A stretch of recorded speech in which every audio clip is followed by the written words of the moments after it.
सर्दी, खांसी, कमजोर इम्यूनिटी। बरसात हर बार एक नया चैलेंज लाती है।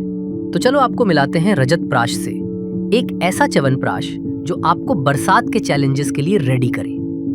इसमें है सिल्वर वर्क जो अपनी एंटीवायरल प्रॉपर्टीज से दे आपको बेटर प्रोटेक्शन, और केसर, मुक्ता पंचामृत, आंवला, प्योर देसी काऊ घी और हनी जो बनाए इसे एक क्लास अपार्ट। रजत प्राश सब मौसम आपकी इम्यूनिटी, एनर्जी और स्टैमिना तीनों बढ़ाए।